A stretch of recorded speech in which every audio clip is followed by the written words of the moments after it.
Bismillahirrahmanirrahim. Assalamualaikum warahmatullahi wabarakatuh.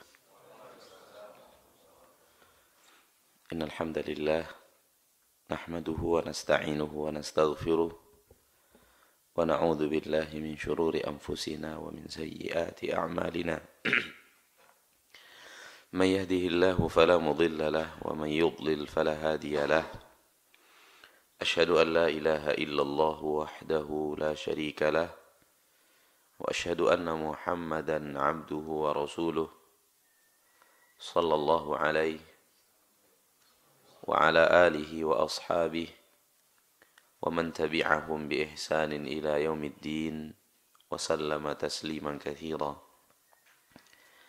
Ya ayyuhalladzina amanu taqullaha haqqa tuqatih ولا تموتن إلا وأنتم مسلمون يا أيها الناس اتقوا ربكم الذي خلقكم من نفس واحدة وخلق منها زوجها وبث منهما رجالا كثيرا ونساء واتقوا الله الذي تساءلون به والأرحام إن الله كان عليكم رقيبا يا أيها الذين آمنوا اتقوا الله وقولوا قولا سديدا يصلح لكم أعمالكم ويغفر لكم ذنوبكم ومن يطع الله ورسوله فقد فاز فوزا عظيما أما بعد فإن أصدق الحديث كتاب الله وخير الهدي هدي محمد صلى الله عليه وسلم وشر الأمور محدثاتها فإن كل محدثة بدعة وكل بدعة ضلالة wa kulla dhalalatin finnar. Amma ba'd. Puji dan syukur kepada Allah Rabbul Izzati wal Jalalah yang selalu memberikan kita rahmat, nikmat yang tiada tara. Mulai dari bangun pagi ini sampai detik ini sudah tidak terhitung berapa besar rahmat dan nikmat Allah yang Allah berikan kepada kita. Mata yang masih mampu untuk melihat adalah rahmat dan nikmat yang tiada tara. Lidah yang masih bisa untuk mengungkapkan isi hati adalah rahmat dan nikmat yang tiada tara. Kaki yang masih mampu untuk melangkah adalah rahmat dan nikmat yang tiada tara. Tangan yang masih bisa untuk digunakan memberi, mengambil, bergerak sesuai dengan kebutuhan kita adalah rahmat dan nikmat yang tiada tara. Semua itu diberikan oleh Allah dan masih diberikan oleh Allah di pagi hari ini, di hari ini kepada kita. Sebagaimana Dia berkuasa memberi, Dia juga sebenarnya berkuasa tidak memberi. Bisa saja suatu malam kita tidur, paginya tiba-tiba mata kita tidak bisa lagi untuk melihat. Sangat bisa bagi Allah, kita bangun di pagi hari, Allah sudah cabut nikmat kaki. Allah sudah cabut nikmat lidah. Walaupun dia masih ada, tapi tidak bisa lagi difungsikan. Sudah kelu untuk berucap. Bisa. Sebagaimana Dia bisa memberi, Dia bisa menghalangi. Subhanahu wa ta'ala. Oleh karena itu ketika kita merasakan mata kita masih bisa melihat, lidah kita masih bisa berucap, kaki dan tangan kita masih bisa beraktivitas, satu di antara yang kita sebutkan tadi, itu adalah rahmat dan nikmat yang tiada tara. Tiada terhingga. Dunia dan seisinya tidak sebanding dengan nikmat mata itu. Bagi orang, bagi manusia, angka 1 triliun adalah angka yang sangat besar.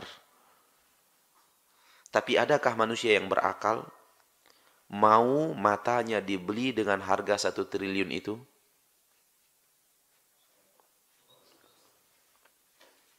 Ada orang yang mau? Tidak ada. Adakah manusia berakal yang mau lidahnya dibeli orang dengan harga 1 triliun? Tidak mau. Adakah orang yang mau kakinya dua-duanya dibeli orang dengan harga 1 triliun? Tidak mau. Fahamlah kita berapa mahalnya mata yang telah Allah berikan kepada kita. Berapa pentingnya lidah yang telah Allah berikan kepada kita. Wajar kalau Allah berkata, wa in ta'uddu ni'matallahi la tuhsuha.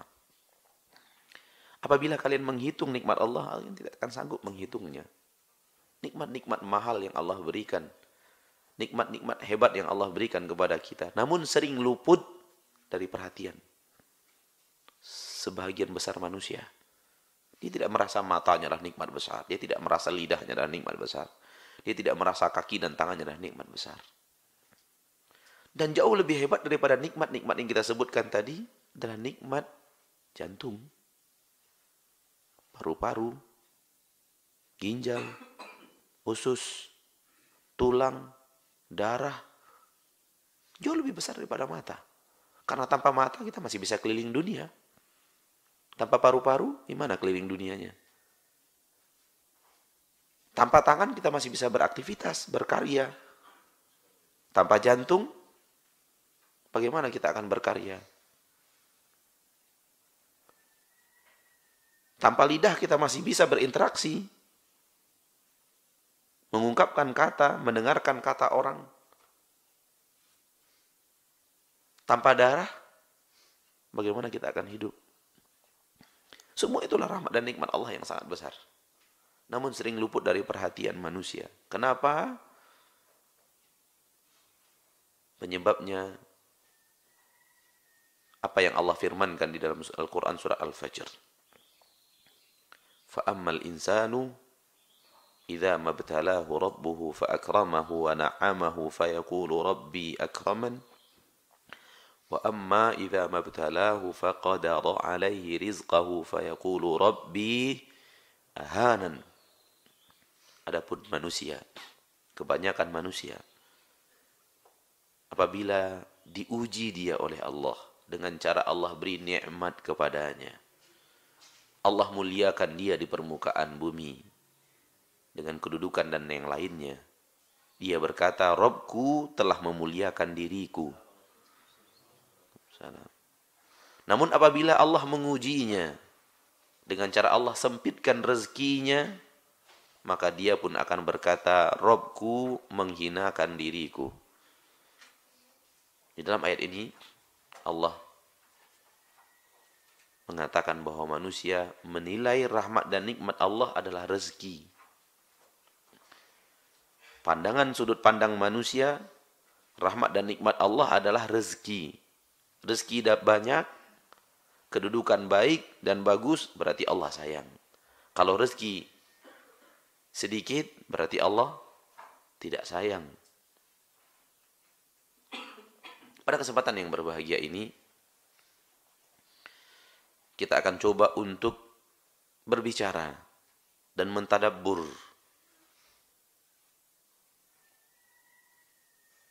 mudah-mudahan memberikan manfaat terkhusus bagi pembicara dan kita semuanya yang hadir pada kesempatan yang berbahagia ini,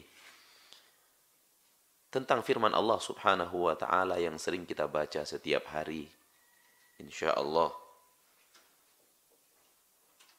terdapat dalam surah Al-Baqarah ayat 201. A'udzu billahi minasyaitonir rajim.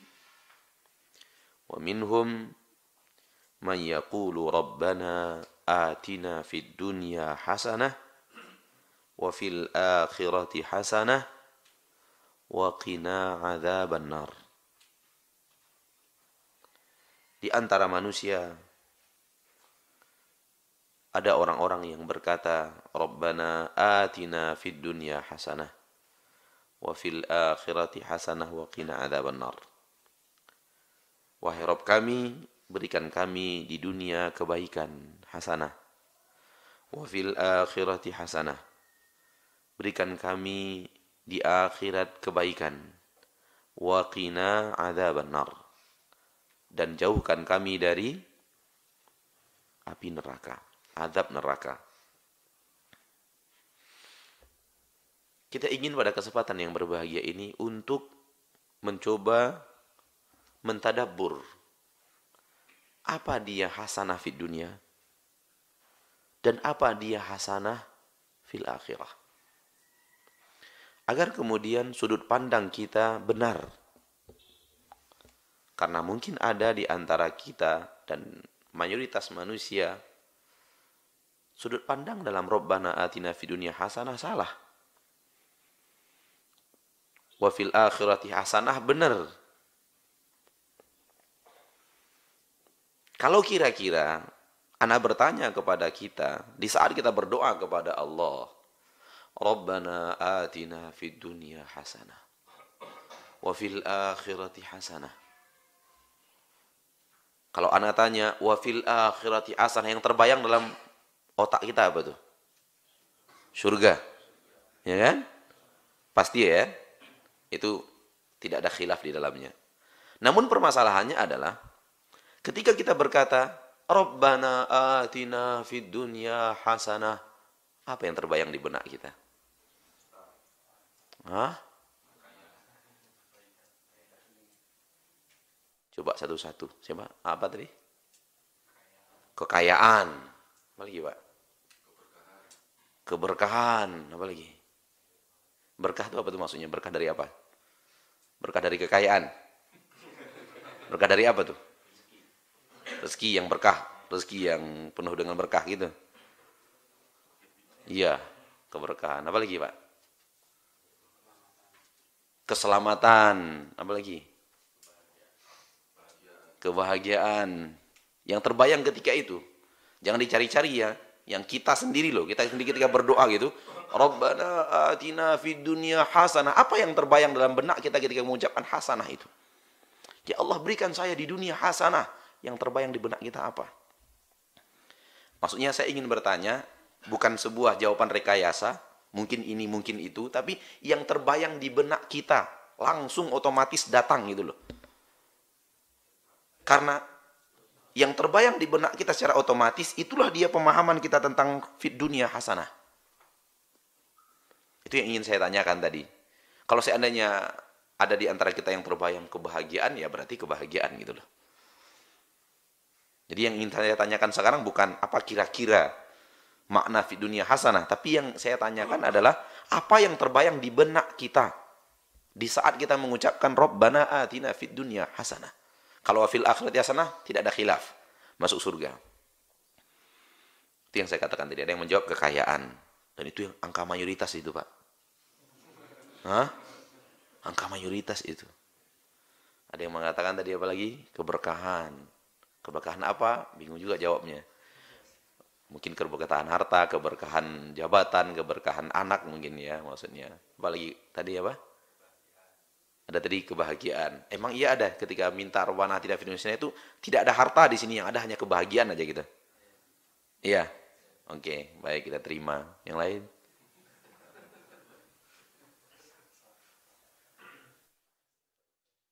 Ada yang ngebayangin yang lain nggak? Ya ada mungkin Rabbana atina fid dunya hasanah, istri cantik gitu maksudnya gitu. Bernama Hasanah.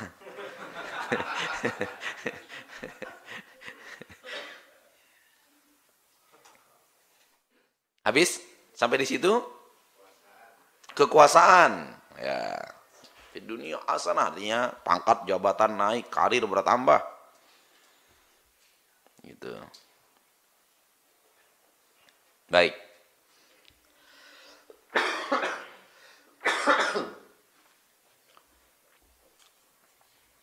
Jujur kita katakan bahwa pengalaman kita hidup bersama kaum muslimin, pengalaman kita hidup bersama kaum muslimin, wa fid dunya hasanah, yang ada di benak kaum muslimin adalah kekayaan. Mayoritasnya adalah kekayaan. Oleh karena itu, dengan ayat ini, kaum muslimin punya sebuah prinsip hidup. Kaum muslimin punya sebuah prinsip hidup. yang mereka selaraskan dengan pemahaman mereka, Rabbana atina fid dunya hasanah wa fil akhirati hasanah. Prinsip hidup mereka adalah, dan mungkin prinsip itu juga melekat di sebahagian kita, wallahu alam. Hidup di dunia kaya raya, hidup di akhirat masuk surga. Harus begitu umat Islam. Hidup di dunia kaya raya, hidup di akhirat masuk surga. Dalilnya Rabbana atina fid dunya hasanah wa fil akhirati hasanah. Bukan begitu, Pak? Ya. Kalau sebagian kita mengatakan ya, maka saya mengatakan kebanyakan kaum muslimin yang bukan di majelis ini memang begitu pola berfikirnya. Yang namanya hasanah fid dunia, hidup di dunia kaya raya. Yang namanya hasanah fil akhirah, masuk surga. Kita tidak bicara hasanah fil akhirah, sudah amrun muttafaqun alaih, ijma' itu sudah. Karena hanya ada dua tempat di akhirat. Kalau tidak surga, neraka. Namun anehnya, kaum muslimin kadang tidak faham dengan bacaan doa orang yang berdoa. Dia tahu aminkan saja. Amin, amin, amin. Kadang-kadang yang doa minta masuk neraka pun diaminkan, Mbak. Iya. Karena yang ada hanya amin, amin, amin. Nggak tahu apa yang dibaca oleh yang berdoa. Itu pengalaman saya pribadi. Ada seorang dalam sebuah kajian diminta untuk memberi kajian alumni persatuan alumni haji. Jadi yang datang-datang bu haji, pakaian-pakaian putih, tahulah kita biasa gitu ya. Di akhir pengajian diminta untuk memimpin doa, saya minta maaf saya nggak bisa. Akhirnya dipimpin oleh ustadz yang ada di situ. Namanya Ustadz Ahmad. Doanya, seharusnya doa yang dia baca itu, Allahumma qsimna min khasyatika ma tahulu bihi bainana wa baina ma'siyatik wa min ta'atika ma tuballighuna bihi jannatak. Ya Allah, berikan saya rasa takut kepadamu yang menghalangi saya dari berbuat maksiat kepadamu, dan berikan saya ketaatan kepadamu yang bisa mengantarkan saya ke surgamu. Itu harusnya doa yang dia baca. Namun dia mungkin salah hafal doa dulu. Namun doa yang seharusnya dia baca begitu, dia bacanya begini. Rabbana Allahumma qsimna min khasyatika ma tuhawwiluna bihi jannatak. Ya Allah, berikan saya rasa takut kepadamu, yang dengan rasa takut kepadamu itu engkau pindahkan aku dari surgamu. Itu arti doanya, Pak. Arti doanya bahasa Arabnya itu. Kata Pak Haji, kata Pak Bu Hajah, amin. Mau dipindahkan dari surga, kemana? Nggak ada tempat selain neraka. Hanya dua tempat, kalau tidak surga, neraka. Itu makanya agama Islam tidak menyuruh kita untuk dipimpin-pimpin doa. Doa masing-masing. Tidak pandai bahasa Arab, bahasa Indonesia. Nggak pandai bahasa Indonesia, bahasa Jawa. Allah kenal kok, ngerti kok bahasa kita itu. Suruh belajar doa masing-masing. Supaya mengerti berdoa, tidak asal amin. Baik, kembali kita kepada ayat tadi. Apa benar? Rabbana atina fid dunya hasanah. Itu artinya di dunia kaya raya. Wa fil akhirati hasanah, masuk surga. Soal masuk surga kita tidak bahas. Kita ingin bahas fid dunya hasanahnya. Sehingga dengan pola fikir yang seperti ini, umat Islam itu melangkah membagi manusia menjadi 4. Karena seluruh yang 2, apabila dibagi dia berubah menjadi 4. Pertama, beruntung dunia, beruntung akhirat. Kedua, rugi dunia, rugi akhirat. Ketiga, beruntung dunia, rugi akhirat. Yang keempat, rugi dunia, rugi akhirat. Pak, ini bukan ilmu ya, tapi maksud saya, manusia ketika dengan prinsip seperti ini, fid dunia artinya kaya raya, hasanah fid dunia artinya kaya raya, hasanah fil akhirah artinya masuk surga, mereka pun membaginya keberuntungan dan kerugian dunia akhirat terbagi menjadi 4. Rugi dunia, rugi akhirat. Untung dunia, untung akhirat, rugi dunia, rugi akhirat. Beruntung di dunia, rugi akhirat. Kemudian rugi dunia, untung akhirat. Dengan pola fikir itu. Dan mungkin pola fikir ini juga dulu hinggap bagi kita mungkin ya. Atau mungkin masih ada, wallahu alam, saya nggak tahu ini. Baik. Dengan pola fikir seperti itu, mari kita coba lihat.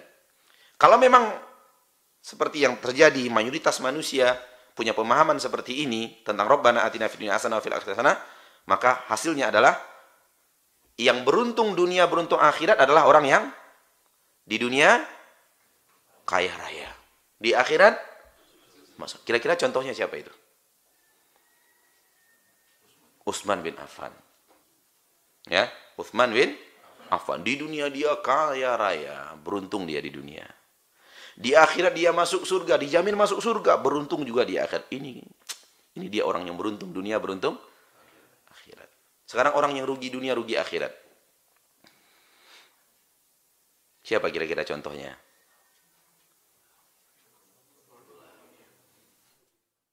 Rugi dunia, rugi akhirat.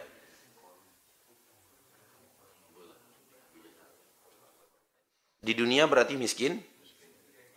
Di akhirat neraka. Rugi dunia, rugi akhirat. Siapa kira-kira contohnya? Orang-orang miskin yang kafir. Orang-orang miskin yang kafir. Entah siapalah orang miskinnya, terserah.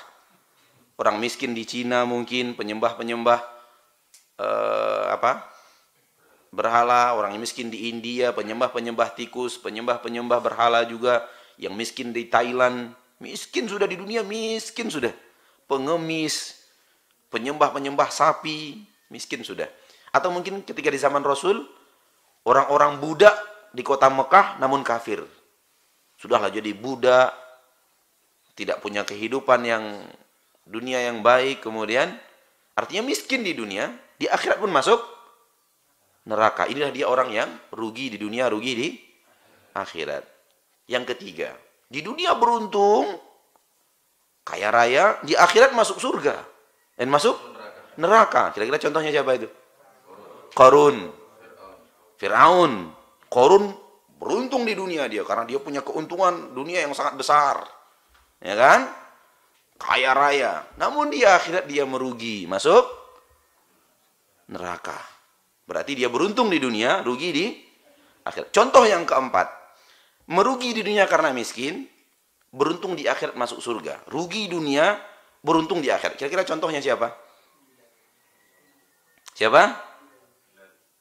Bilal bin Rabah. Rugi di dunia karena tidak punya harta, kemudian beruntung di akhirat. Kalau Rasul kita letakkan di mana?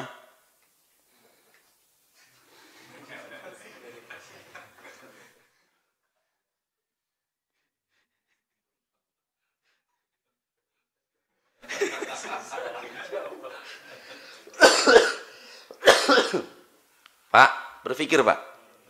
Rasul kita meletakkan di mana Pak? Loh, Rasul nggak kaya kok. Rasul miskin. 2 bulan lamanya nggak pernah masak, kata Aisyah. Nggak ada yang mau dimasak. Hanya makan kurma dan minum air. 2 bulan lamanya. Kita letakkan di mana Rasulullah? Dengan prinsip seperti ini, cara pandang Rabbana atina fid dunya hasanah fil akhirati hasanah, kita letakkan di mana Rasul kita Muhammad sallallahu alaihi wasallam. Sudut pandang seperti ini, mau tidak mau letakkan Nabi kita di nomor 4.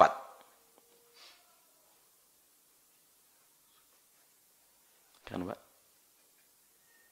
Mau tidak mau. Kalau ini sudut pandang umat Islam tentang Rabbana atina fid dunya hasanah wa fil akhirati hasanah, dia akan meletakkan Rasulnya menjadi orang yang rugi di dunia, beruntung di akhirat. Apa iya?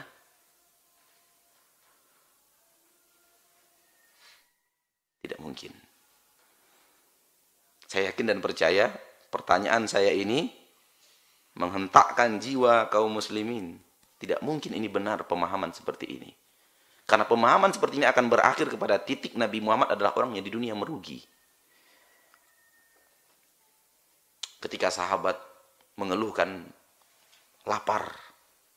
Lapar. Saking laparnya nggak ada yang mau dimakan, itu batu diikat di perut untuk nganjel perut gitu. Supaya rasa laparnya berkurang. Karena kan lapar itu karena perutnya nggak terisi. Dengan diikatkan batu, memadat dia perut itu sehingga menolak rasa lapar. Ngeluh kepada Nabi Muhammad, wahai Nabi SAW, ini batu sudah saya ikat satu di sini. Nabi angkat perutnya 3 batu. Bukan lagi 1, 3. Jadi Nabi itu lebih memerangi rasa lapar dibanding. Lalu kita letakkan di mana dari prinsip hidup yang tadi ini, sudut pandang yang tadi ini. Kita akan meletakkan Nabi kita Shallallahu Alaihi Wasallam di titik yang keempat. Dan dari sudut ini, dari sudut pandang ini kita berani mengatakan sudut pandang itu keliru. Karena ayat ini ayat Al-Quran. Dan yang paling faham ayat Al-Quran adalah Rasulullah Sallallahu Alaihi Wasallam. Dan yang paling mengerti makna Al-Quran adalah Rasulullah. Dan yang paling mendapatkan seluruh keutamaan Al-Quran adalah Rasulullah Sallallahu Alaihi Wasallam. Yakin kita itu. Tapi kenapa dalam sudut ini kok nggak klop gitu?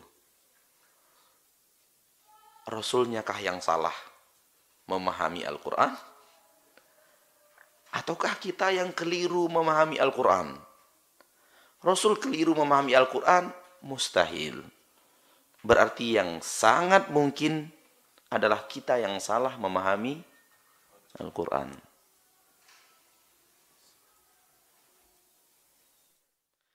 Kita yakini dengan penuh keyakinan Rasulullah itu fid dunya hasanah wa fil akhirati hasanah. Tidak ada keraguan di dalamnya. Rasulullah lah orang yang paling mendapatkan hasanah fid dunya dan hasanah fil akhirah. Tapi bagaimana cara memahaminya? Kalau seandainya pemahaman kita Rabbana atina fid dunya hasanah adalah kaya raya bertolak belakang. Kalau maksudnya adalah itu, bertolak belakang. Rasulullah rumahnya kecil. Hasan al-Basri seorang tabi'in bertubuh tinggi besar. Besar dan tinggi Hasan al-Basri rahimahullahu ta'ala. Kata Hasan al-Basri, ketika saya hidup masuk ke rumah Nabi, itu atapnya kesentuh oleh saya. Jadi kalau begini Hasan al-Basri, itu nyentuh atap dari rumah Nabi kita tercinta Sallallahu Alaihi Wasallam. Ketika sholat tahajud di dalam kamar, itu Rasul tidak punya tempat untuk sujud kecuali tempat kakinya Aisyah. Dalam hadis yang sering kita dengarkan, Rasulullah ketika sholat malam, itu tempat sujudnya kaki Aisyah. Tidak ada tempat lain di kamar itu. Ketika Rasulullah akan sujud, beliau menyentuh Aisyah. Aisyah melipat kakinya, radhiyallahu anha. Disitulah Rasul kita SAW sujud. Ketika berdiri lagi, Aisyah bentangkan lagi kakinya. Bentangkan lagi kakinya. Rasulullah pun sholat lagi. Mau sujud lagi, sentuh lagi kakinya. Aisyah radhiyallahu anha melipat kakinya di situ Rasul sujud. Tak ada tempat lain. Saking kecilnya itu kamar.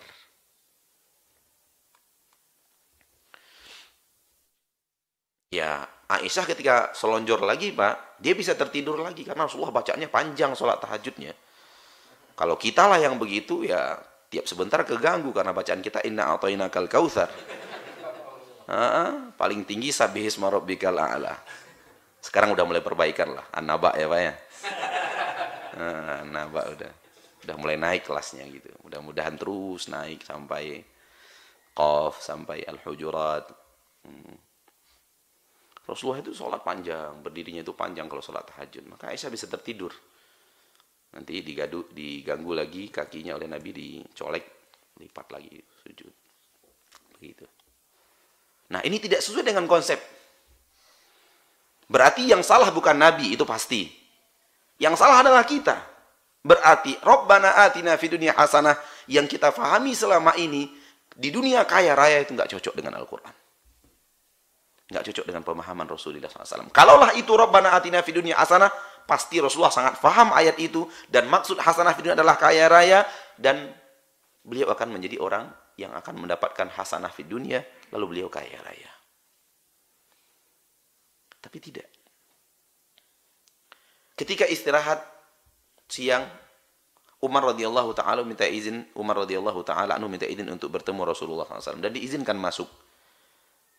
Ketika bertemu masih terlihat jejak-jejak dari tikar yang kasar itu di wajah beliau, di tubuh beliau, karena beliau tidur di alas yang sangat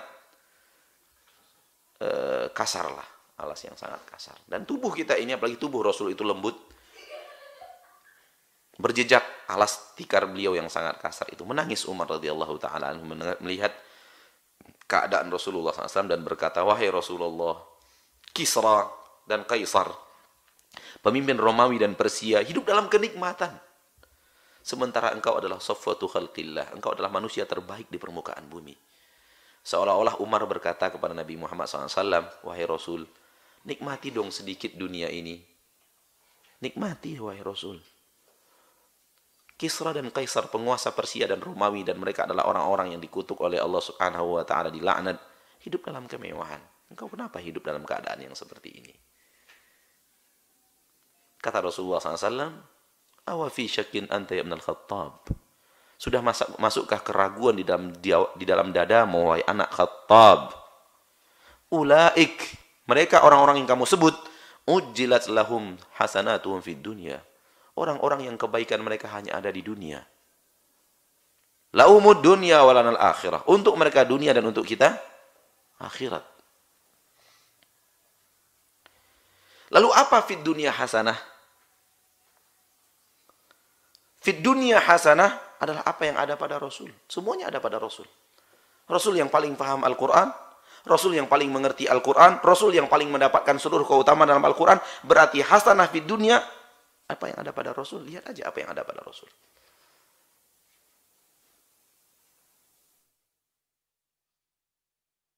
Yang ada pada Rasul adalah ilmu, hidayah,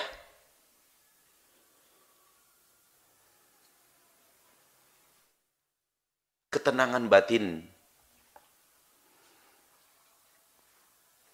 ketentraman jiwa, kebahagiaan dalam bahasa kita tadi, ketentraman di rumah tangga, baik antara suami dan istri, atau antara ayah dan anak-anak,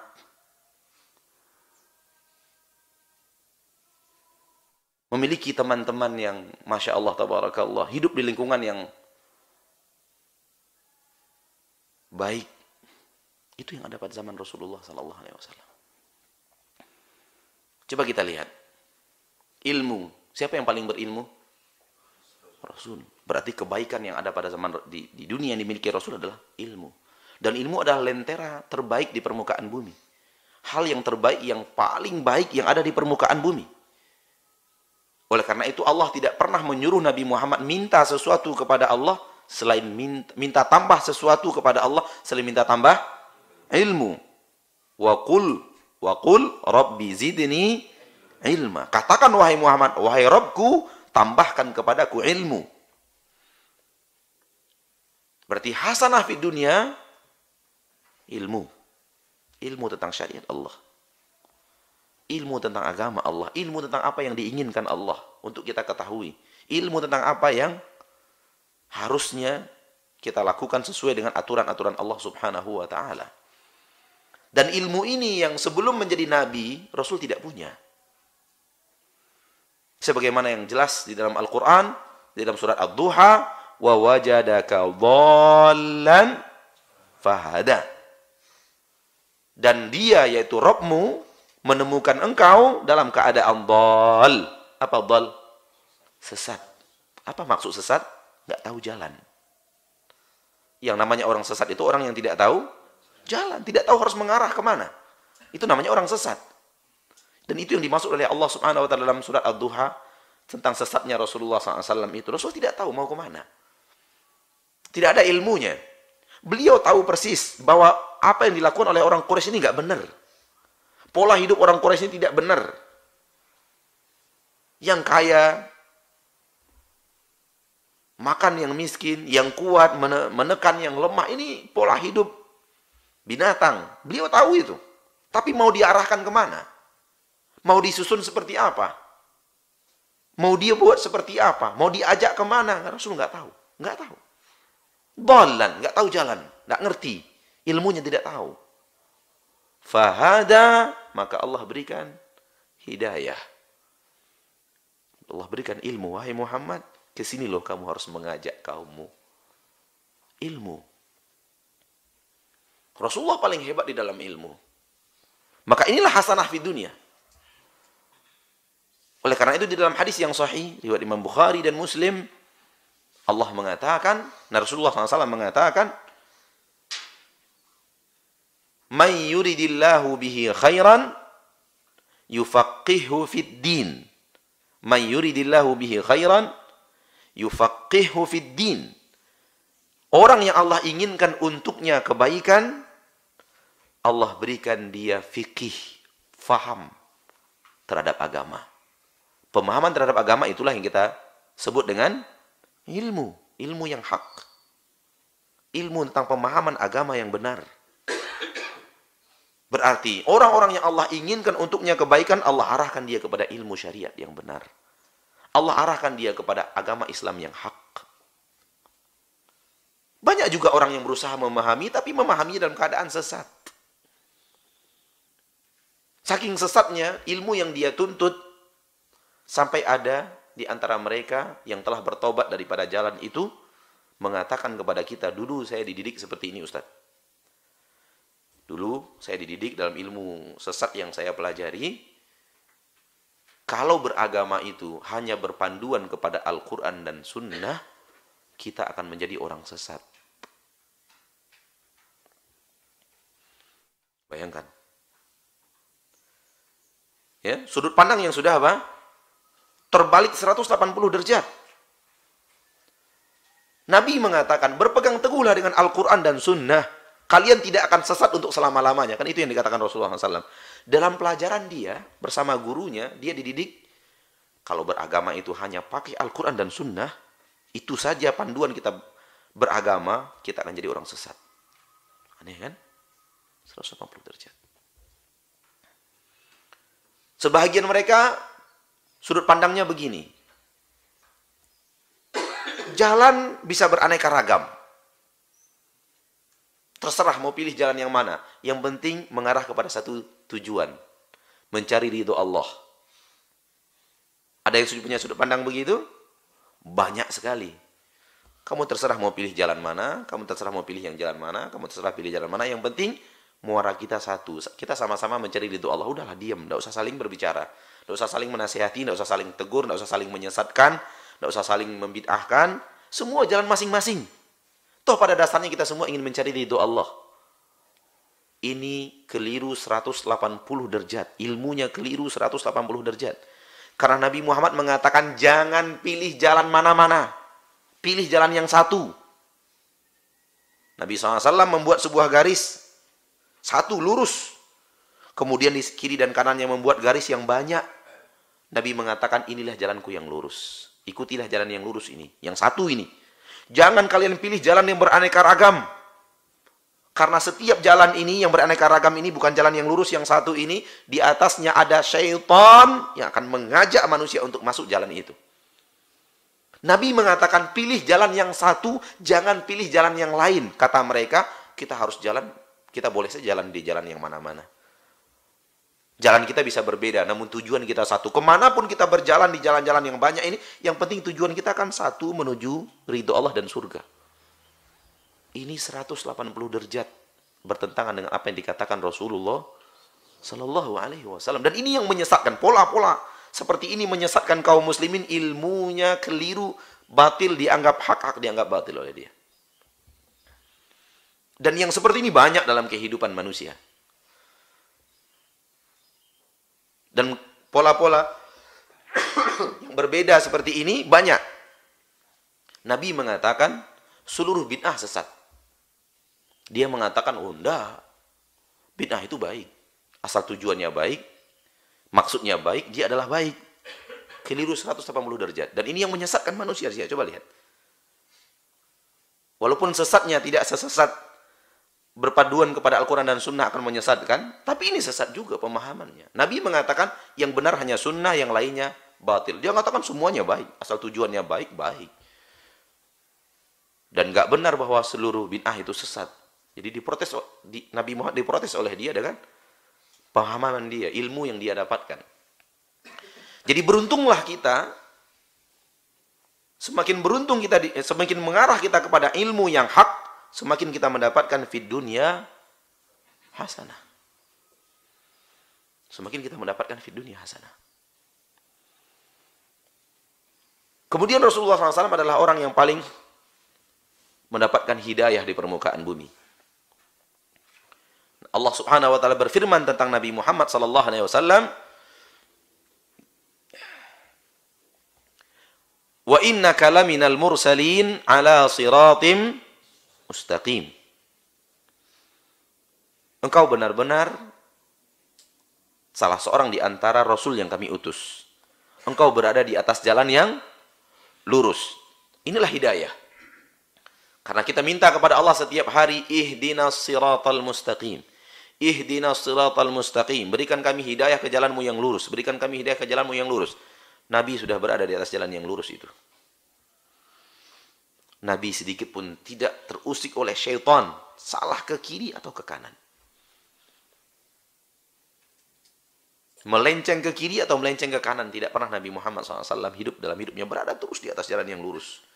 Dijaga oleh Allah dengan penjagaan yang ketat dari bujuk rayu syaitan.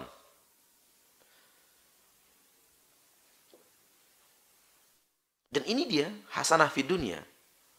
Semakin kita mendapatkan berada di jalan yang lurus dan tidak terpengaruh kiri dan kanan, masuk ke dalam cabang-cabang jebakan syaitan, masuk ke dalam perangkap-perangkap syaitan, semakin kita mendapatkan fid dunya hasanah.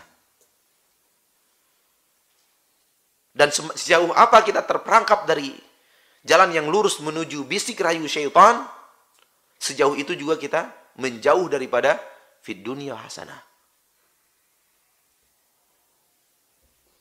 Kalau Nabi Muhammad benar-benar terjaga, siapa lagi yang akan dijaga?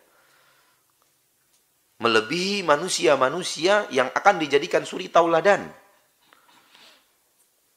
Nabi Muhammad tidak pernah salah sedikit pun. Salah dalam arti kata berbuat maksiat, ulama berbeda pendapat. Dalam masalah, apakah Nabi Muhammad SAW itu terpelihara dari seluruh dosa besar dan dosa kecil, atau terpelihara dari dosa besar saja, dosa kecil tidak? Khilaf. Sebagian mengatakan para nabi dan para rasul terpelihara dari seluruh dosa besar dan dosa kecil. Sebagian mengatakan hanya terpelihara dari dosa besar, dosa kecil tidak. Dan pendapat yang paling kuat adalah pertama. Terpelihara dari dosa besar dan dosa kecil. Terpelihara dari dosa besar dan dosa kecil. Namun, perlu kita jawab, bagaimana teguran-teguran Allah di dalam Al-Quran tentang para nabi? Bagaimana teguran-teguran Allah terhadap para nabi? Kita ambil Nabi Muhammad SAW. Ditegur oleh Allah di dalam Al-Quran. Di beberapa ayat terdapat teguran kepada Nabi Muhammad SAW. Contoh dalam surat Abasa, ditegur. Abasa wa tawalla an ja'ahul a'ma. Wa ma yudrika la'allahu yazzakka aw yadzakkaru, terus seterusnya. Terdapat dalam surah Al-Anfal, Rasulullah juga ditegur. Al-Anfal atau At-Taubah gitu. Laula kitabun minallahi sabaqa lamassakum fima akhadtum fihi adzabun alim. Teguran-teguran Allah Subhanahu wa taala kepada Nabi. Bagaimana menjawabnya? Nabi juga ditegur oleh Allah. Berarti Nabi juga melakukan kesalahan. Jawabannya kata para ulama, bahwa kesalahan Rasulullah Sallallahu Alaihi Wasallam itu adalah kesalahan yang sangat kecil, belum memasukkan Rasulullah ke dalam dosa, maksiat kecil. Kesalahan itu memang adalah sebuah titik kesalahan, kesalahan bersikap. Akan tetapi tidak memasukkan ke dalam dosa kecil, apalagi dosa besar. Mari kita lihat teguran Allah kepada Nabi Muhammad dalam Abasa wa Tawalla. Muhammad itu bermuka masam dan tidak peduli. Anja'ahul a'ma. Ketika datang kepadanya seorang lelaki buta, Abdullah bin Ummi Maktum.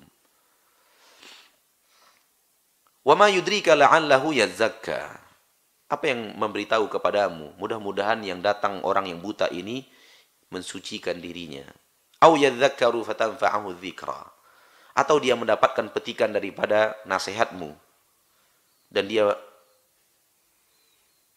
mengambil faedah sehingga menjadi orang-orang yang bermanfaat kepadanya peringatan. Amma man istaghna, adapun orang yang telah merasa dirinya cukup serta sombong, fa anta lahu tasadda, kamu terlalu serius berhadapan dengannya. Wa ma 'alaika alla yazakka, dan tidak ada dosa atasmu kalau manusia sombong itu tidak mensucikan dirinya. Wa amma man ja'aka yas'a wa huwa yakhsha, adapun orang yang telah serius datang kepadamu, yaitu Abdullah bin Maktum yang buta tadi, wa huwa yakhsha, dia takut kepada Allah, fa anta anhu talaha, kamu berpaling dari orang itu. Ditegur Nabi Muhammad. Ceritanya adalah sahabat Abdullah bin Ummi Maktum mendatangi Nabi Muhammad ketika Nabi Muhammad SAW sedang serius menasihati Walid bin Mughirah.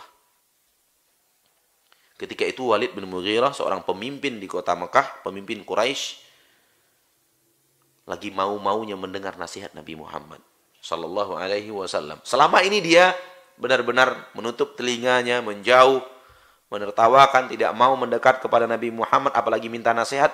Sekarang dia lagi mau-maunya mendengar nasihat.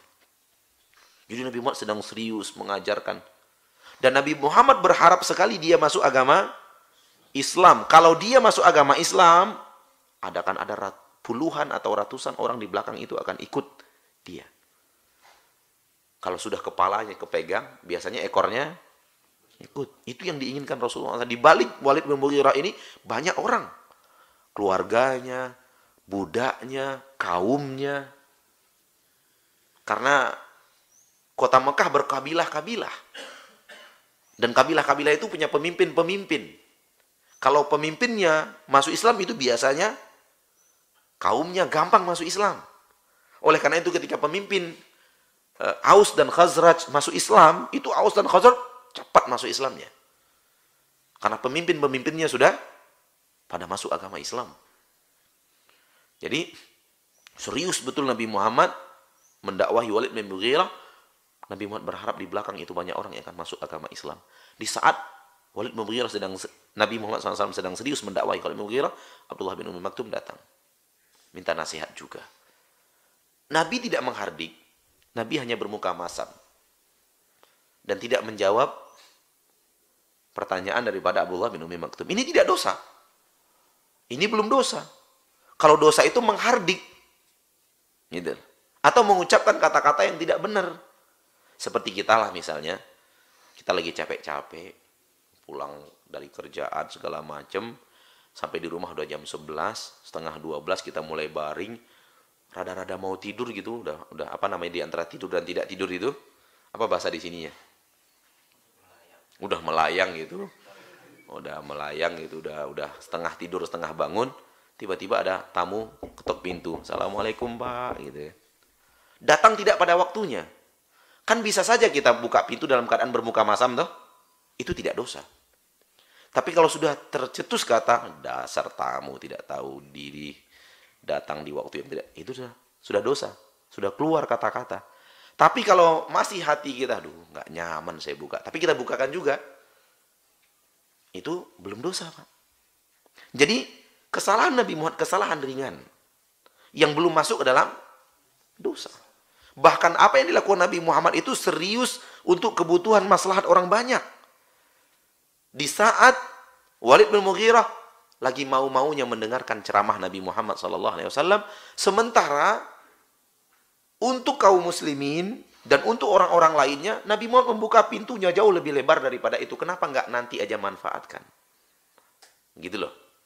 Intinya adalah kita ingin mengatakan teguran Allah kepada para nabi dan para rasul adalah kesalahan ringan yang belum masuk ke dalam dosa. Itu yang benar. Para nabi dan para rasul terpelihara dari dosa besar dan dosa kecil. Baik. Ustadz, bagaimana dengan Nabi Musa telah membunuh? Itu kan dosa besar, Ustadz. Tidak dosa besar dan tidak dosa kecil. Kenapa? Nabi Musa tidak sengaja membunuh. Membunuh tidak sengaja, yang namanya seluruh tidak sengaja, itu terpelihara daripada dosanya. Memang kesalahannya terjadi, tapi tidak ada dosa. Oh, namanya tidak sengaja. Gitu. Bapak Ibu kaum muslimin dan muslimat, rahimani wa rahimakumullah. Kembali kita kepada topik yang kita tidak ingin terlalu jauh daripada topik kita, bahwa berada di atas jalan yang lurus, inilah fid dunya hasanah. Kita boleh menimba ilmu. Sudah mendapatkan ilmu yang benar, sudah dapatkan fid dunya hasanah. Apakah ilmu yang benar ini teraplikasi dari hidup kita yang sudah berjalan di atas jalan yang lurus? Kadang iya, kadang tidak. Nah, ketika kita telah belajar ilmu agama yang benar, dan kita telah praktekkan hidup dalam di atas jalur jalan yang benar itu, kita sudah mendapatkan fid dunya hasanah. Kemudian, setelah mendapatkan ilmu, itulah fid dunya hasanah, berjalan di atas jalan yang lurus, mengamalkan ilmu itu dalam kehidupan, itu adalah fid dunya hasanah, akan lahir kedamaian dan ketentraman hati, keteduhan jiwa. Itu adalah fid dunya hasanah. Dan Rasulullah pemimpin kedamaian. Beliau orang yang hatinya paling damai, jiwanya paling tentram. Dan kedamaian hati, ketentraman jiwa, itulah dia kebahagiaan. Toh semua kita mengejar kebahagiaan di permukaan bumi. Kebahagiaan itu ada dalam menggabungkan antara ilmu dan amal. Kita pelajari ilmu, kita praktekkan dalam kehidupan, kita akan lahir ketenangan jiwa, ketentraman batin. Itulah dia fid dunya hasanah. Dan Rasulullah lah orang yang paling bahagia di dunia. Orang yang batinnya paling tentram di dunia, orang yang jiwanya paling tentram di dunia. Itulah fid dunya hasanah. Bukan kaya raya, semata-mata kaya raya. Saya yakin dan percaya di depan saya ini banyak orang-orang, antum-antum ini adalah orang-orang yang banyak kenal orang kaya raya. Tapi antum juga kenal batinnya menjerit, ya atau tidak? Menjerit, Pak. Menjerit. Rumahnya memang gedung. Kamarnya memang luar biasa megahnya, namun tidurnya nggak pernah nyaman. Karena setiap hari dikejar target perusahaan, setiap hari dikejar target perusahaan. Target aja yang ngejar sudah nggak nyaman hidup. Betul, baru dikejar target itu. Belum lagi kalau yang ngejar debt collector dan semacamnya. Belum lagi kalau yang mengejar musuh-musuh bisnis dan semacamnya. Belum lagi kalau yang ngejar adalah pemuda Pancasila dan semacamnya. Itu hidup penuh dengan tekanan, walau orang melihatnya hidup dalam penuh dengan kemewahan. Tak ada arti daripada harta itu. Saya yakin dan percaya dalam kehidupan kita sekarang ini, antum di hadapan kita ini, di hadapan anak ini, banyak kenal orang kaya raya yang Masya Allah kaya raya yang nggak bisa tidur. Susah untuk tidur. Karena tidur itu berhubungan dengan kedamaian hati. Ketentraman jiwa. Jiwa orang yang tidak tentram, hal yang paling mudah jauh daripada hidupnya adalah tidur. Dan orang yang jiwanya tentram, hal yang paling gampang bagi tidur itu hal yang mudah, sangat mudah bagi dia. Oleh karena itu, orang yang paling gampang tidur, orang yang jiwanya tenang dan tentram. Anak kecil, Pak. Anak kecil jiwa itu tentram, damai, nggak ada masalah, nggak ada problem. Begitu ngeletak 5 menit lewat. Ya kan? Karena jiwanya paling damai sudah. Tidak ada beban, tidak ada tekanan, tidak ada problematika kehidupan, yang ada hanya tertawa, terbahak-bahak, bermain dengan teman-teman, lelah, baring 5 menit, tidur sudah. Dan orang, walaupun berusia 40 tahun, 50 tahun, kalau dia punya kedamaian jiwa, ketentraman jiwa, setentram anak kecil, dia pun akan mudah tidur semudah anak kecil. Dan kalau sudah Allah cabut nikmat tidur, itu sudah menderita luar biasa sudah itu. Rumah megah, kamar mewah, bahkan di setting itu kamar lebih hebat daripada kamarnya Hotel Sultan misalnya. Tapi nggak bisa tidur, apa artinya? Malam-malam bolak-balik dari jam 11, bolak-balik jam 12, belum bisa tidur, jam 1, belum bisa tidur, setengah 2, belum bisa tidur. Bingung dia. Udahlah jalan-jalan biar capek, biar lelah. Ambil mobil keluar, heran dia. Tukang ojek tidur di trotoar ngorok. Gimana caranya ini di trotoar bisa ngorok seperti ini? Nikmat tidur. Semua berasal dari ketentraman hati, ketentraman jiwa, keteduhan batin. Dan Rasulullah adalah orang yang paling teduh jiwanya. Oleh karena itu ketika kita sedang, Masya Allah, sedang taat-taatnya kepada Allah, berbeda dengan keadaan kita tidak taat kepada Allah. Batin kita berontak, batin kita tidak nyaman, jiwa kita terhimpit. Tapi kalau sudah sedang berada, lagi seriusnya beribadah, lagi seriusnya taat, lagi seriusnya menjauhi maksiat, jiwa itu tentram. Begitu baring baca ayat kursi, belum selesai ayat kursi udah tidur. Belum kelar ayat kursi udah tidur itu. Gitu. Karena ketika lagi bahagia, lagi jiwa itu lagi tentram, belum ngantuk, kita masih ingin baca Quran. Baca Quran, belum ngantuk kan? Baca buku. Betul-betul ketika mata itu sudah tidak bisa lagi untuk baca Quran atau baca buku, baru kita bawa tidur, sebentar lewat itu. Sebentar. Nah ini nikmat besar sebenarnya. Yang tidak dimiliki oleh banyak orang kaya raya di permukaan bumi, jiwa yang tentram. Nah, Rasulullah SAW adalah orang yang paling tentram jiwanya. Maka ketentraman jiwa, kebahagiaan yang tadi disebut dalam Rabbana atina fid dunya, dalam pemahaman kita itu sudah benar. Bahwa di antara Rabbana atina fid dunya hasanah adalah kebahagiaan. Kebahagiaan maksudnya adalah ketentraman jiwa, ketenangan batin. Dan itu Rasulullah orang yang paling hebat dalam masalah itu. Kemudian, kebahagiaan di rumah tangga. Ada orang yang memang jiwanya bahagia, tapi rumah tangganya belum tentu bahagia. Ketentraman di rumah tangga juga adalah fid dunya hasanah.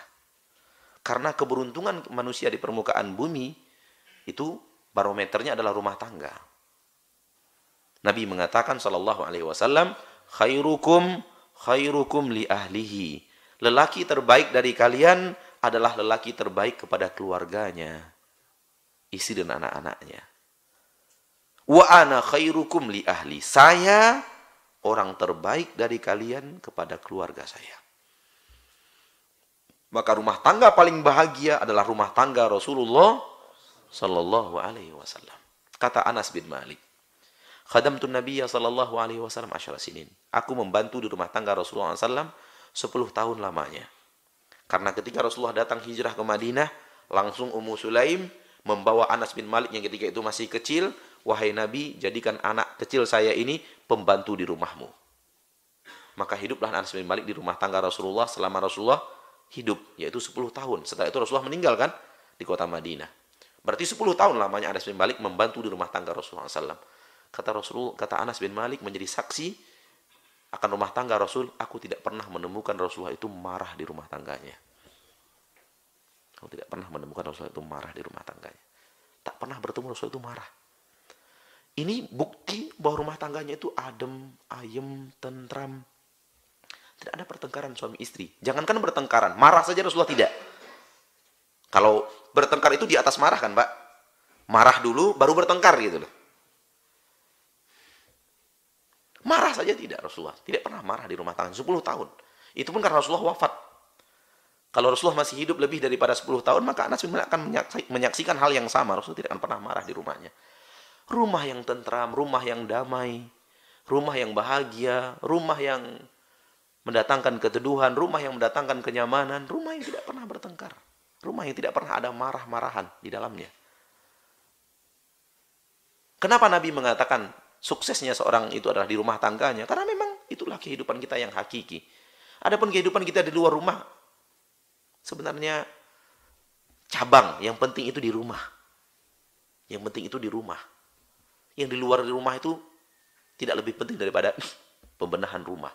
Maka orang di luar jadi presiden, orang di luar jadi menteri, orang di luar jadi kepala dinas, orang di luar menjadi apa di rumahnya tidak benar, itu bukan orang yang bahagia, bukan fid dunya hasanah.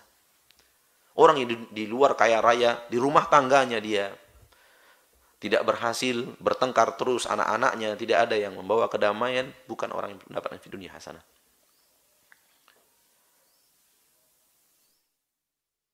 Oleh karena itu, saya sangat heran dengan kaidah syaitaniyah. Kaidahnya lebih dekat kepada pemahaman syaitan. Kata orang-orang, bertengkar suami istri itu bumbu-bumbu rumah tangga. Iya Pak ya? Kan ada ungkapan manusia sekarang kalau sudah bertengkar, wah biasa itu, bertengkar itu, memang itulah bumbu-bumbu rumah tangga.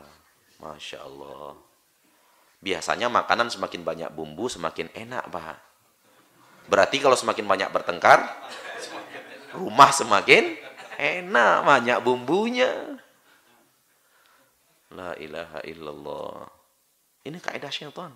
Nabi menyuruh rumah tangga jangan sampai bertengkar. Nabi menyuruh rumah tangga, mencontohkan rumah tangga jangan bertengkar. Malah kaidah ini menyuruh kita memperbanyak bertengkar supaya rumah tangga kita banyak bumbunya. Tidak, rumah tangga yang benar itu tanpa pertengkaran. Bahkan tanpa marah-marahan. Bahkan tanpa cemberut-cemberutan.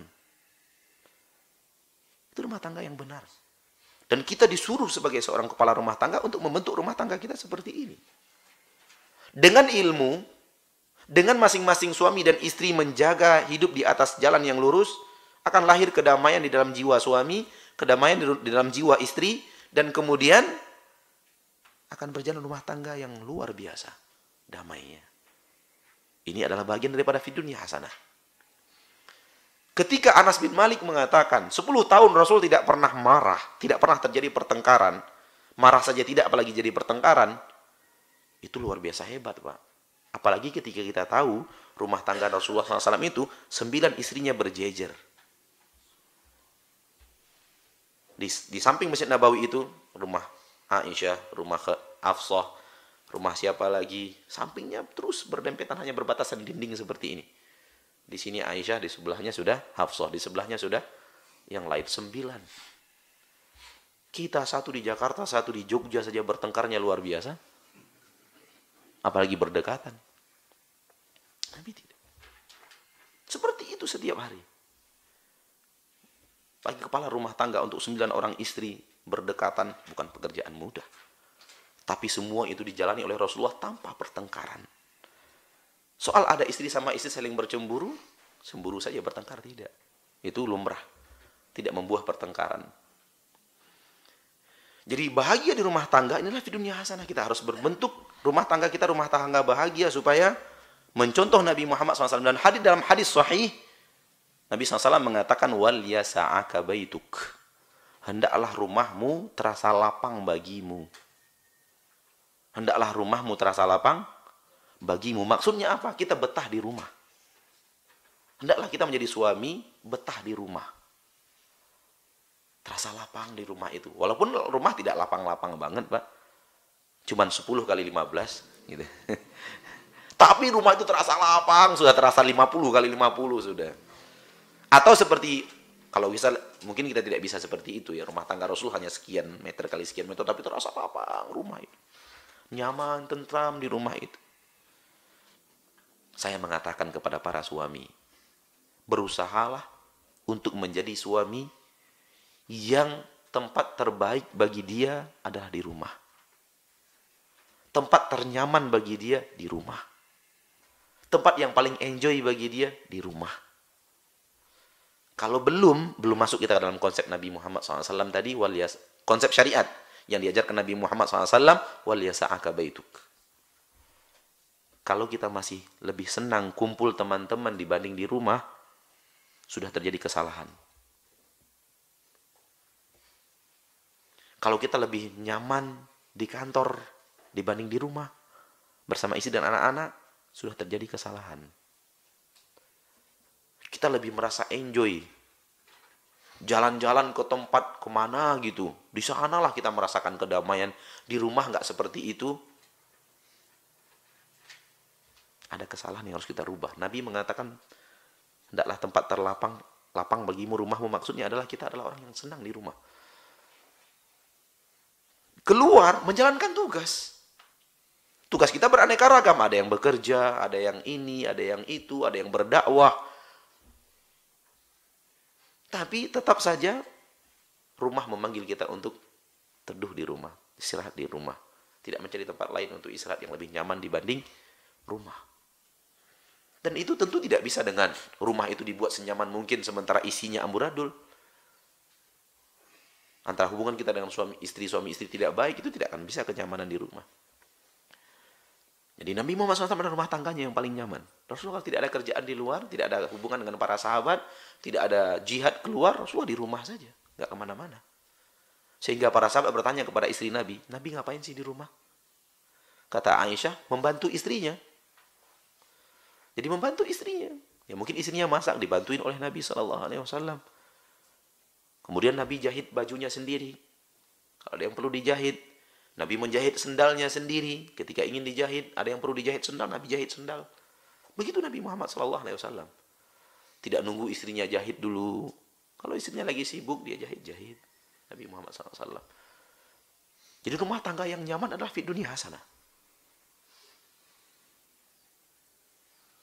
Kemudian antara kita dan anak-anak juga. Hubungan baik Rasulullah dengan anak-anaknya juga fid dunya hasanah. Inilah fid dunya hasanah. Adapun harta, bukanlah semata-mata jaminan itu adalah fid dunya hasanah. Walaupun Islam seperti yang selalu kita katakan, tidak pernah melarang kita jadi orang kaya, Pak. Nggak pernah. Namun Islam mewanti-wanti kita jadi orang kaya yang menderita di dunia. Sebagaimana yang Allah firmankan di dalam Al-Quranul Karim. Innama yuridullahu liyu'adzibahum biha fid dunya. Allah ingin mengadab mereka dengan harta itu di dunia. Di dalam surat At-Taubah kalau tidak salah, coba Bapak lihat. Dalam surat Taubah, sebentar saya cari dulu, ini penting ini. Bahwa ternyata sebahagian harta yang Allah berikan kepada manusia itu bukan untuk Allah sayangi, namun Allah ingin mengadab dia dengan harta itu.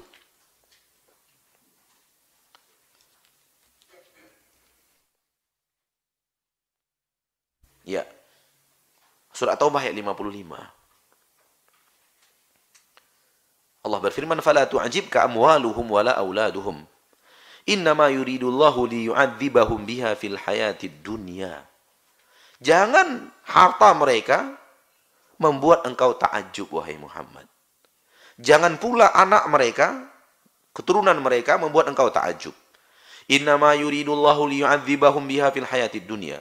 Allah ingin mengadab mereka dengan itu dalam kehidupan dunia. Jadi hartanya Allah gunakan untuk mengadab dia. Anak-anaknya Allah gunakan untuk mengadab dia. Ini yang diwanti-wanti oleh syariat. Silakan punya harta, tapi jangan kita diadab oleh harta kita. Silakan punya anak banyak, tapi jangan kita diadab oleh anak kita. Jadi punya harta yang akan membawa kedamaian, ketentraman, kebahagiaan. Bukan punya harta yang membuat kita kemudian hancur. Tidak jauh daripada ilmu gara-gara harta, jauh daripada jalan yang lurus gara-gara harta, jauh daripada rumah tangga yang baik gara-gara harta, jauh daripada berbaikan antara anak dan ayah gara-gara harta. Ini teradab dengan harta. Allah menghadap orang-orang seperti ini dengan hartanya. Ketika miskin damai-damai rumah tangganya, ketika sudah kaya amburadul. Ketika miskin dia bisa beribadah kepada Allah, bisa hadir majelis taklim. Kalau begitu sudah bisnisnya naik, udah hilang.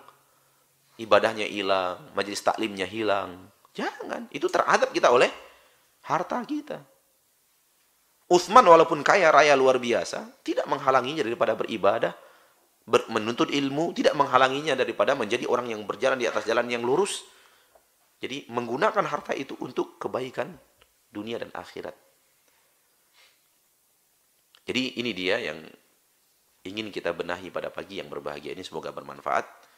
Bahwa memang salah ternyata pemahaman kita selama ini, bahwa Rabbana atina fid dunya hasanah, itu artinya di dunia kaya raya, wa fil akhirati hasanah, masuk surga. Ternyata semua itu pemahaman Rabbana atina fid dunya hasanah, kaya raya, fil akhirati hasanah, masuk surga, itu hanya karena manusia ini mayoritas mata duitan. Iya, itu aja yang membuatnya memahami seperti itu. Konsepnya duit. Fid dunya hasanah, larinya ke duit lagi. Duit, beli rumah megah, beli mobil mewah, punya perusahaan, dia tidak tahu apa harta.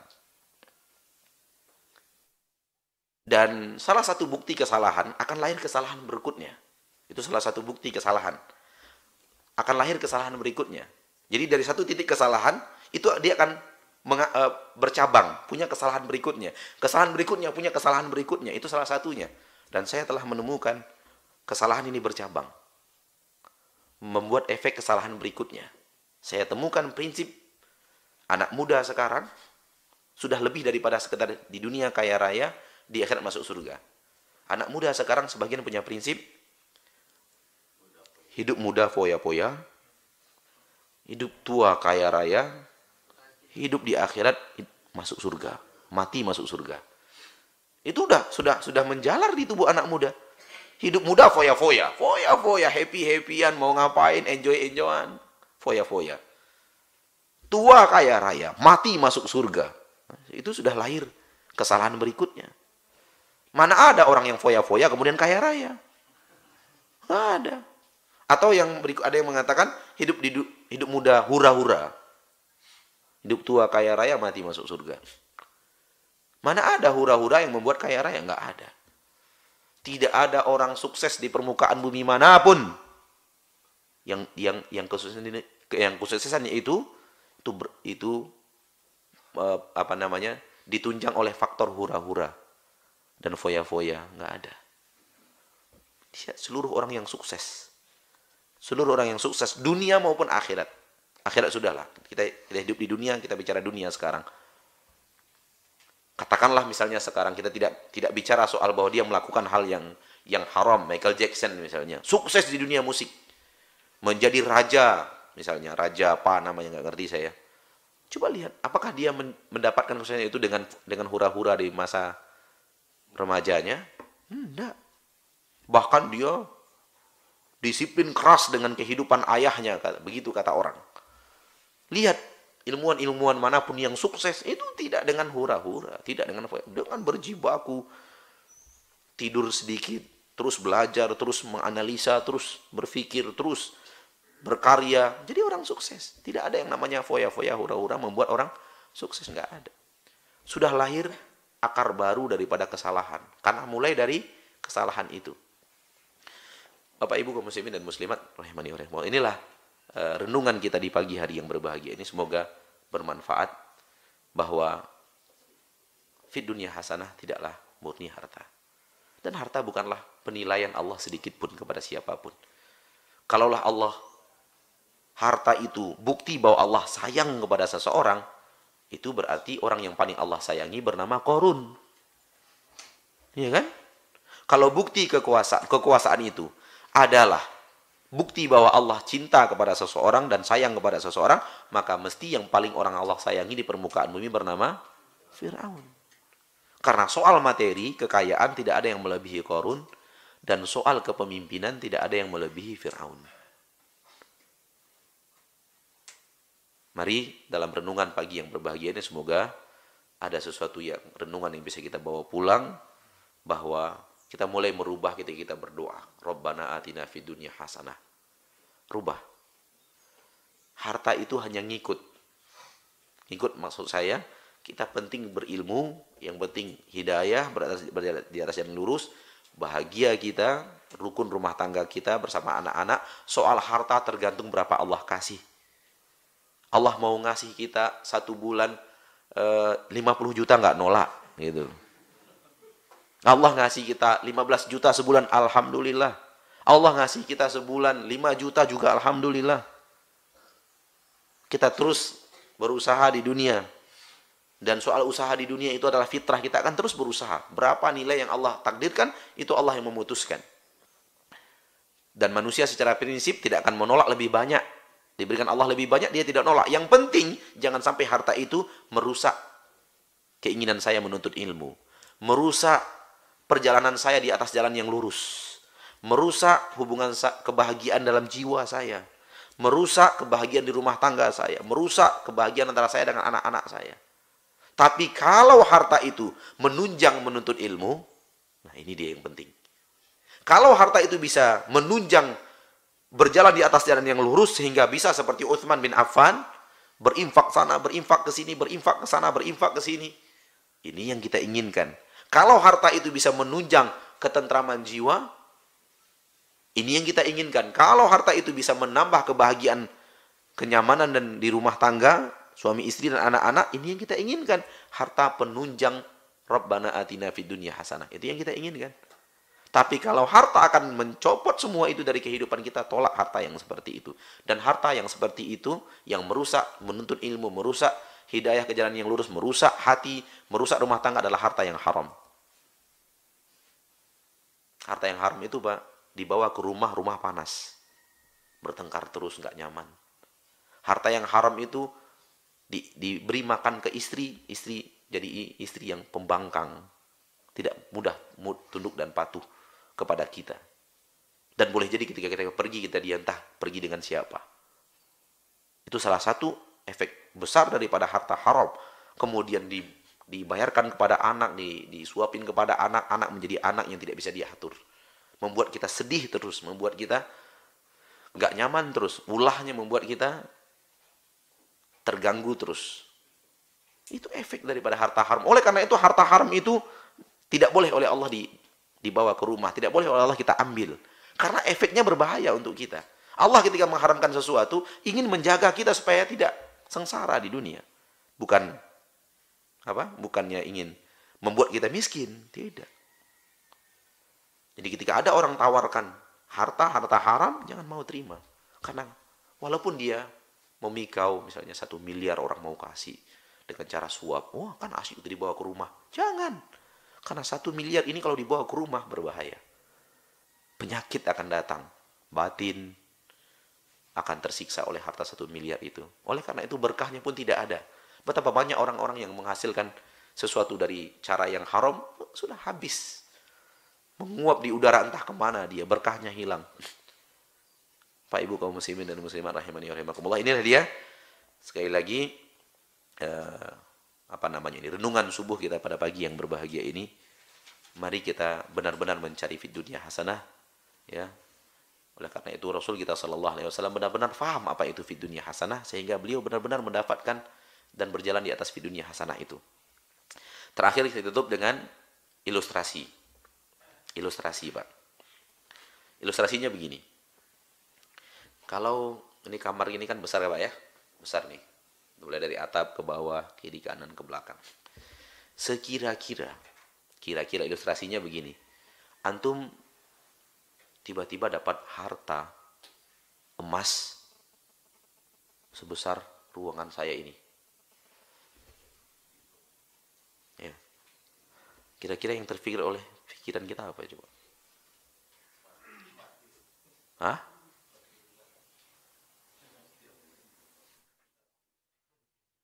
Apa kira-kira yang terfikirkan? Tiba-tiba entah lagi gali parit gitu kan. Keras apa ini? Rupanya emas sebesar, bongkahan emas sebesar kamar ini. Yang terbayang oleh kita apa? Mulai saving kan. Jual saving, beli rumah, beli tanah, beli mobil, beli apa. Ke Mekah juga pastilah itu ya. Ke Mekah, umroh gitu kan. Sisanya dibeli ruko, kemudian disewakan. Itu yang terfikir. Dengarkan hadis berikut ini. Bagaimana Rasulullah memahami fid dunia hasanah. Kata Rasulullah SAW dalam hadis riwayat Muslim kepada Abu Dzar Al-Ghifari. Ketika itu di sore hari Rasulullah berkata kepada Abu Dzar Al-Ghifari, "Wahai Abu Dzar, apakah kamu melihat gunung Uhud?" Gunung Uhud besar, Pak. Ya, sebagian kita, mayoritas kita mungkin sudah umroh ya. Gunung Uhud besar. Saya melihat, wahai Rasul. Kata Rasul, seandainya gunung Uhud itu Allah jadikan untukku sebagai emas, aku tidak ingin berlalu 3 malam. Masih tersisa emas sebesar gunung Uhud itu. Aku akan bagikan. Begini, kiri dan kanan. Nih, ambil. Aku tidak ingin tersisa 3 hari masih ada sisanya. Ini Rasulullah Sallallahu Alaihi Wasallam. Jadi antara ilustrasi kita menemukan emas, seandainya kita mendapatkan emas, dengan apa yang difikirkan Rasul ketika mendapatkan emas masih jauh kan? Kita dapat emas sebesar ini saving untuk diri kita. Ya paling tidak beli mobil 1 lah untuk Radio Roja kan. Ya, masa sih dimakan sendiri beli mobil 1 gitu kan. Mobil untuk Radio Roja 1. Udah, kita merasa sudah berbuat baik itu, sudah hebat itu. Sudah hebat itu sudah. Gitu. Tapi Rasul tidak. Gunung Uhud menjadi emas 3 hari kata Nabi, saya tidak mau ada sisanya. Semua dibagikan. Inilah Rasul. Kedamaiannya, ketentramannya, keteduhannya, keinginannya berinfak ke, ini dia fi dunia hasanahnya Rasulullah Sallallahu Alaihi Wasallam. Semoga bermanfaat renungan dan kita lanjutkan dengan tanya jawab. Ya, kita lanjutkan dengan tanya jawab. Silakan Bapak dan Ibu. Bapak-bapak kaum muslimin dan muslimat, Bapak kaum muslimin, silakan kalau ada yang ingin ditanyakan. Sehubungan dengan topik kita atau ada topik yang lain. Tapi kalau dapat topik kita memang karena memang mungkin juga asik untuk dibicarakan. Silakan. Mungkin ada yang tidak setuju, saya nggak setuju Ustaz ini. Bisa jadi kita diskusi saja.